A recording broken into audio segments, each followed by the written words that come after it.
Como é que se faz uma astrofotografia? Uma nebulosa. Uma galáxia.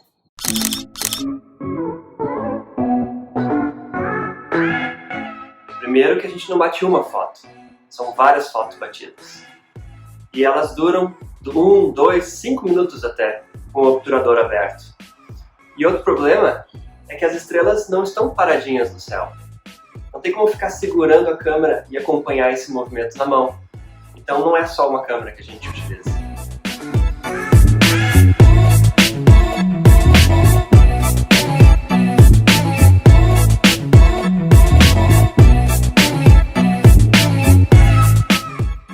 Muitas pessoas usam câmeras normais para bater foto. Basta tirar a lente, que o que importa mesmo é o sensor que está ali dentro.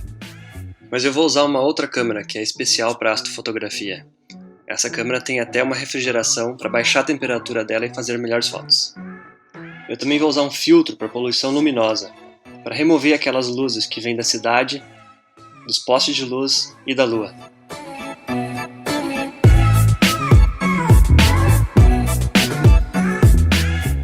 Esse telescópio menorzinho também tem uma câmera e faz o que a gente chama de guiagem. Ajuda a montagem a acompanhar perfeitamente o movimento das estrelas no céu. E com o meu tablet eu conecto nesse aparelhinho aqui, que comanda toda a montagem do telescópio através dos cabos.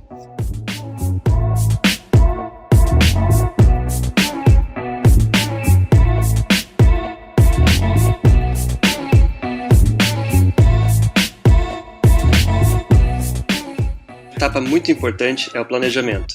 Saber qual objeto vai ser fotografado, em que hora ele vai estar melhor posicionado no céu, para quando chegar a hora não sair nada errado com as fotos. E ficar olhando de hora em hora a previsão do tempo para ver se não vai vir nuvens.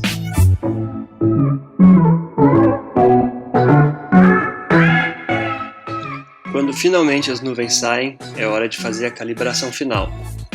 Eu preciso informar para o telescópio cada posição para que ele saiba exatamente como acompanhar o movimento das estrelas no céu. Ele faz isso de forma muito precisa, então esse alinhamento tem que ser feito com bastante calma.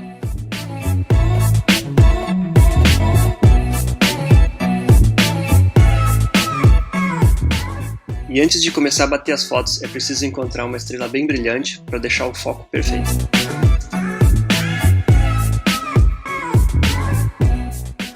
E agora, a parte final. Colocar a câmera para refrigerar, programar a sequência e duração das fotos a serem batidas, iniciar a calibração e guiagem da montagem e depois iniciar a sequência de foto.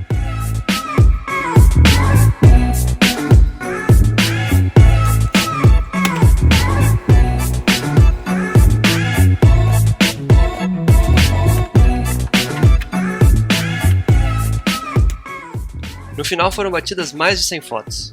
Só que depois de selecionar só as melhores, ficaram apenas 76.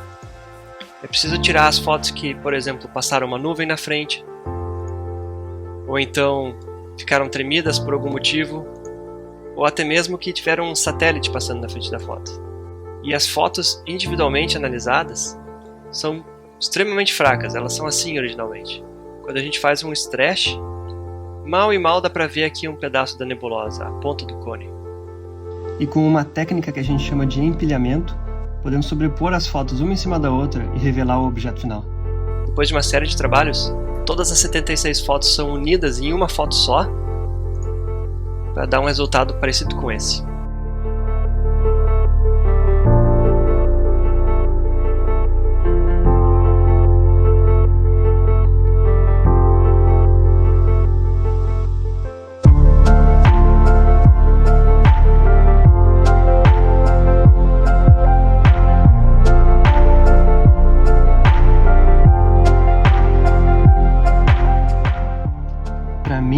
Conseguir fazer essas fotos vai além de realizar um sonho antigo.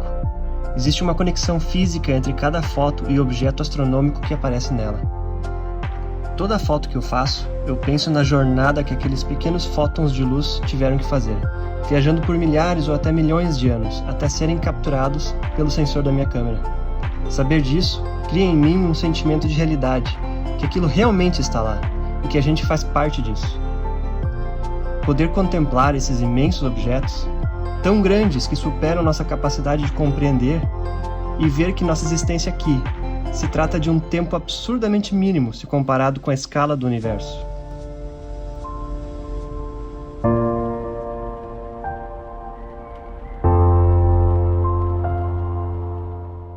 De uma certa forma, tudo isso me faz valorizar mais ainda, não só os grandes momentos da vida, mas os pequenos também.